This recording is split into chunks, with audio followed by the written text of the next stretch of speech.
You guys ready? Yeah. It will be painless, I promise. Okay.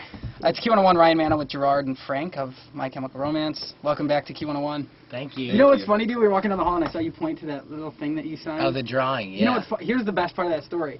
I think you guys signed it and one other band, and then we lost the key. Oh, man. So there's only 2 signatures on there, like you and somebody else, and we can't open it. Yeah, we can't find the key. It's so hilarious. Wow. That's pretty funny. Yeah.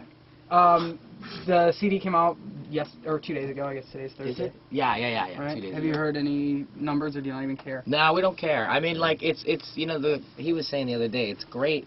If you do get a #1, it's great because that means something that was, like, so pure and so small and it came from, like, a very real place had that kind of impact on a country. Sure. I think that's very true. Like, it's great to be #1 in that regard, but it's not something that, like, keeps us up nights, or it's not something we're overly concerned with.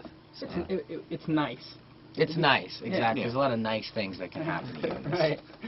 Would you say that, I mean, sonically the album is, I mean, would you safely say that it was an ambitious step for you? Yeah, I would definitely say that. Yeah, I think we took a lot of risks on some of the stuff that we did, and we really pushed each other as far as we could possibly go. And everybody really stepped it up on this record. Yeah, I'm really proud of everybody. Yeah.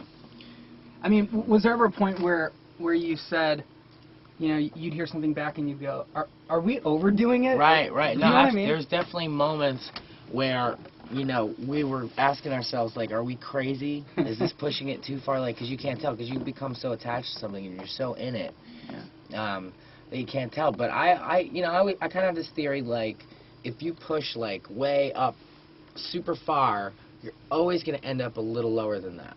You know, so you have to actually overshoot. Sure. And then, you know, unless you completely lose your mind, and then you're going way over the top. But I think it's good because, you know, we're a rock band. Our natural tendency is going to be to still be a rock band. And I think that's good because it pulls in, it reins in some of that craziness. Yeah. So. But you guys have definitely entered a realm now where, I mean, you know, I guess there was an anticipation to see what you guys were going to come out with, and you came out with something that was just, I think, exceeded expectations, so you definitely, like, cemented yourselves in a nice spot. Again, with the overshooting. Right. Exactly. Had you not, yeah. Yeah, you got to overshoot. No, thanks for saying that, though, man. No sweat. Is it fair to call this a concept album? Yeah, I guess only very because fair. it follows the patient. Yeah, so? it is a concept album. I would say it's our tightest. It's not as tight as, let's say, The Wall, but it's tighter, you know, but because that's like super, I mean, like those things, you know, that's like reading a novel. A lot of this is left for interpretation, which I find to be very beneficial, and a lot of the tracks, all the tracks rather, stand alone on their own. So I would say like more like Queen's Night at the Opera was more of a concept record, but it had a definite eclecticness about it, you know. Would you have been able to pull this off had you not gotten sober? Or I don't know if you're completely 100% sober now, but more sober than you were? No. No, I got 2 years clean and sober, so I'm real psyched about that. I don't know. There's no way I would have been that focused. I mean, to me, the lyrics actually on this record make a ton more sense. You know, it's not just like an angry spilling out of words. It's like there's a lot of thought behind every aspect from my end and from the guys, you know.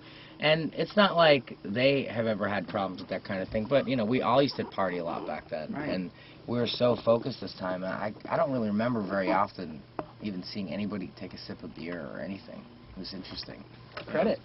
That's true. Frank had a smirk on his face. No, it's true. Yeah. Like sneaking beers in the bathroom. So there was like, you know, I think there was like 1 or 2 like little milestones where everybody was like, wow, you know, let's go out for a drink. Sure. You know, and that was about it. But like other than that, we were just so focused on the record, and I think that everyone else kind of felt like, you know, if you let loose or if you did anything to ruin your focus, like, you know, it would be detrimental to what we were doing. Yeah, that's good. I'm glad you guys all had that sort of unified vision. You know, speaking of sobriety, I want to ask you about Liza Minnelli. Right. My favorite track on the disc is Mama. I don't know what the next single is going to be, but that's my vote, not that it matters.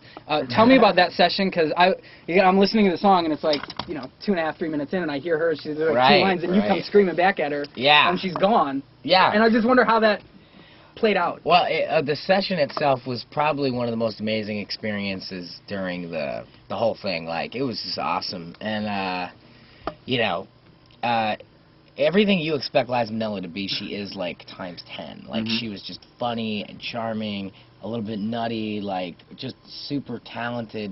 Like I mean, she's like legend. And that's did she exude starness? Even through the board, even though we weren't in the same room with her, she was in New York, we were in L.A. Okay. And we just talked through the soundboard. We would just like push a button, and she was just such a professional. Yet she had such a charisma about her, and she just nailed everything right away. And she was totally cool with her line being followed by the foulest line on the record. And I asked her, and she was like, "Yeah, I'm okay with that."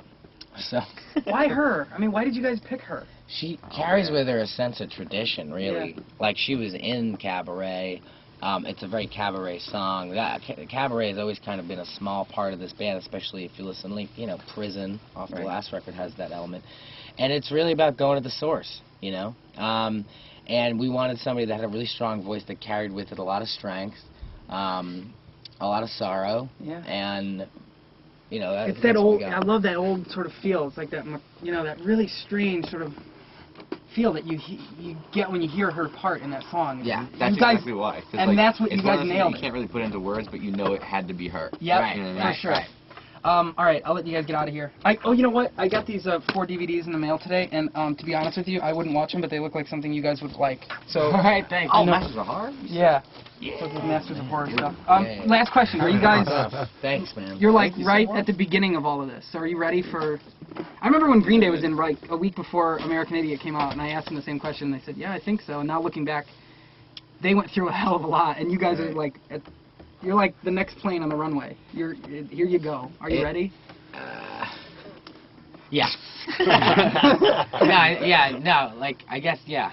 Because it's starting. You're not gonna breathe for like 2 years. Like we had a feeling when we were making this record. When you were creating something very unique and very special, and we had a funny feeling like the hairs would often stand up on the backs of our necks. That's the thing. I mean, once anytime. Who said it? Like a thought leaves your head, it becomes less pure. Like it's not the same thing anymore. Thurston more. It's in the first Sonic Youth record. He says something like, "The minute the music comes out of your head, it's been compromised."